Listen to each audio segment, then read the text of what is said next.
process, and again, this will be part of any proposal that goes forward, and the technical health advisors for the government can then sort of confirm or not that proposal as it's put forward. Can you give us a bit of a taster? What does the airport ticker board look like at the moment these days? It's pretty shallow. Last week I think we had a day where we had no passengers in or out internationally. I think it hasn't been happening for 55 years here, certainly. Obviously domestic has restarted, and that's something that I know Australia is looking at here, the industry is looking at New Zealand's restart here.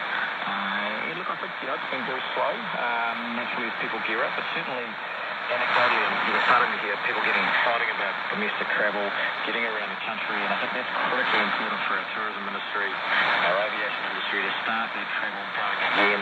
If it keeps people in jobs, that keeps businesses around while we gradually look to reopen markets as it's safe to do so.